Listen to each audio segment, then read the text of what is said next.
En cavale, le calendrier de l'Avent audio pour enfants espions. Cet épisode est le numéro 11 sur 24 d'une enquête mystérieuse, l'opération à toute vapeur. Chut, c'est top secret.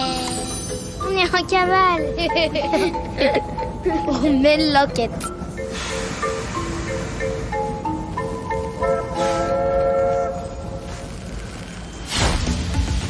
Marre d'être en retard? Envie de connaître le secret d'une ponctualité à toute épreuve? C'est la montre quasi insubmersible, tic-tac, tic-tac, qualité quasi irréprochable. Avec ses 4 aiguilles, son énergie solaire, elle quasi résiste même à tous les chocs. Regardez! Ah, oups, quasi pas cassé. Bon, tic-tac, tic-tac, quasi soutient l'Académie des enfants espions. Bah quoi, c'est l'intention qui compte. Lors d'un arrêt à Illusio, l'intrépide Astro s'est rendu au lieu précis du mystérieux rendez-vous. En insérant son message dans la boîte aux lettres au sigle d'un caméléon, une porte est apparue dans le mur. Astro s'est engouffré dans ce passage, suivi de l'ingénieuse Sacha qui l'avait suivi discrètement. Voyant l'heure tourner et l'heure du départ approcher, Noé et Jean Jacasse ont quant à eux été forcés de remonter à bord du Transmerveilleux Express. L'agent Jean Jacasse a enclenché une procédure d'urgence auprès de l'Académie des enfants espions pour venir en aide aux 2 disparus.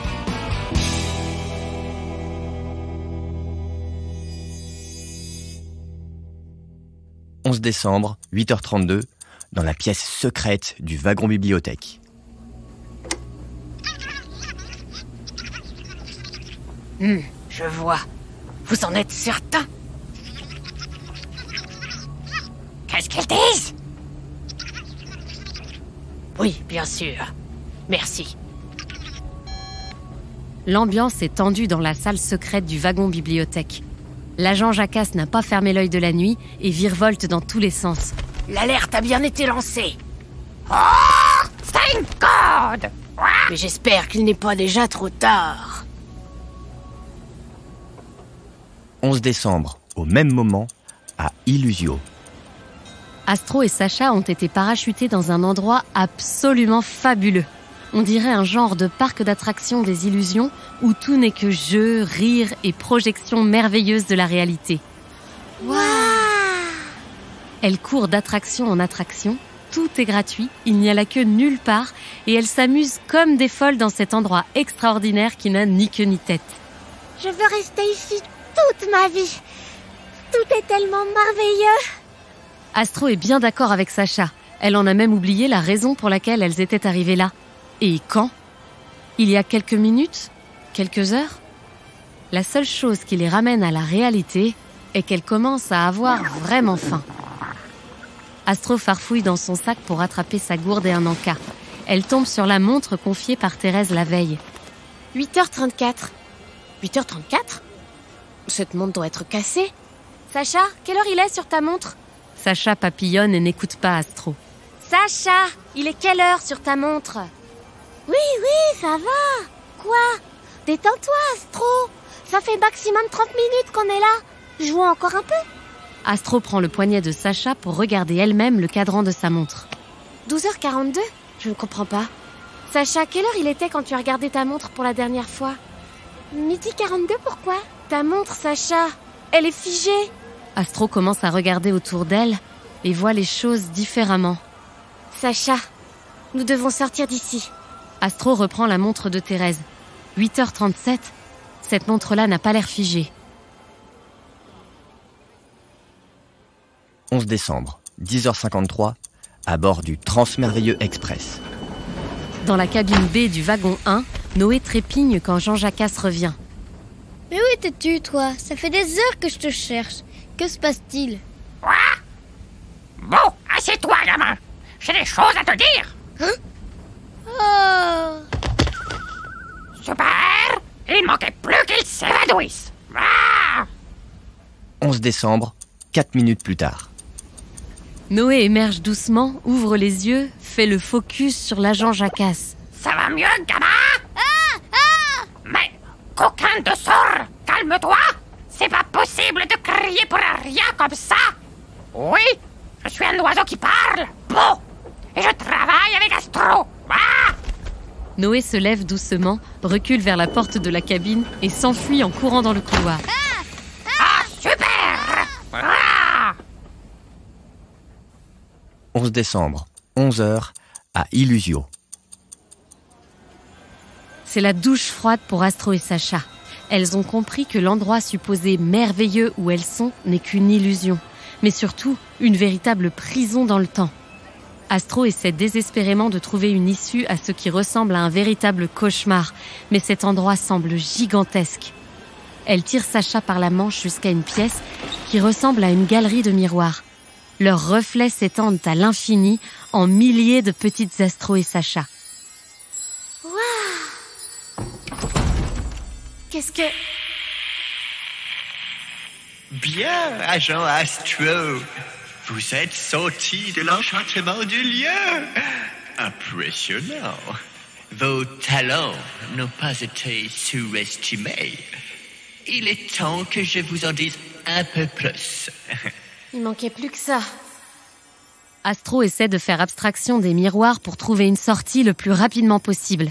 Notre but, agent Astro, reprendre le pouvoir sur les adultes pour enfin laisser de la place aux enfants talentueux comme vous et comme Sacha, bien entendu. Qui me parle? Je suis talentueuse, moi, vous trouvez? Astro tire Sacha par la manche dans le dédale de glace. Ne marchez pas si vite, Astro. Admirez. Vous êtes dans l'une de mes inventions, le sablier à illusion.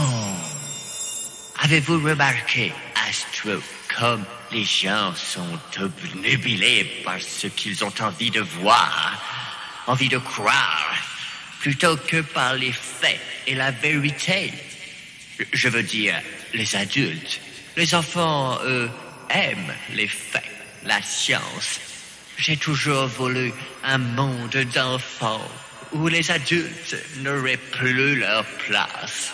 Un monde où les enfants restent enfants toute leur vie. Garde leurs yeux purs. J'ignore qui vous êtes, mais laissez-nous sortir de là. Mais avec plaisir, Astro. Vous n'êtes pas ma prisonnière, mais mon invitée. Vous avez toujours été ma préférée. Mais cette vieille chouette de James Bond se méfiait déjà de moi à l'époque et ne me laissait pas passer beaucoup de temps avec vous.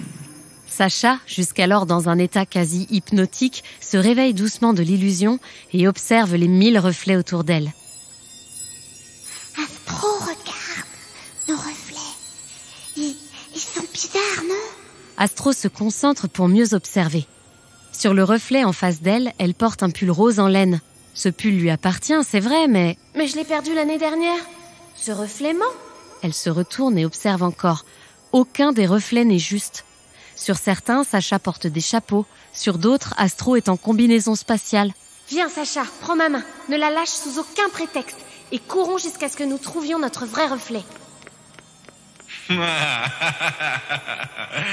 Oh, rien ne sert de courir, Astro. Nous avons tout le temps. Laissez-moi vous expliquer comme votre vie va être merveilleuse dorénavant. Sacha et Astro font face à des centaines et des centaines de miroirs pour autant de reflets. Le temps est compté.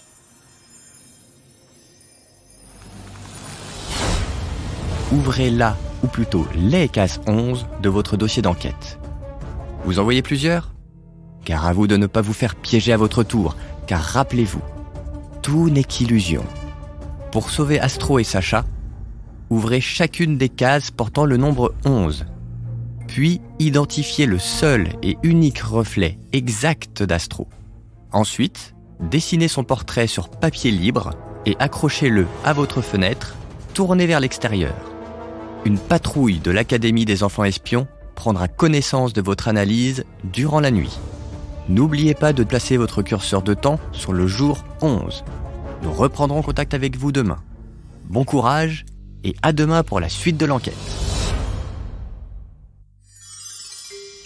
Bonjour les enfants espions, c'est Simone. Aujourd'hui, je vais vous parler de l'histoire du train. Le train est un véhicule qui circule sur des rails. Il est souvent composé d'une locomotive à l'avant, puis de plusieurs voitures ou wagons qui peuvent transporter des passagers ou bien des marchandises. Des trains, on en trouve partout. Des grands qui vont de ville en ville et même voyagent entre plusieurs pays, mais aussi des plus petits qu'on utilise quotidiennement. Le tramway, le métro, le train fantôme ou le petit train qui nous fait faire le tour du parc, ce sont tous des trains. Avant de créer le tout premier train, on a inventé plein de drôles de machines à vapeur. En 1804, un monsieur anglais du nom de Richard Trevithick invente ce qui deviendra le mécanisme de la locomotive. George Stephenson reprend le principe pour créer la première locomotive en 1825. Pendant longtemps, le train a fonctionné à la vapeur, grâce à l'eau et au charbon.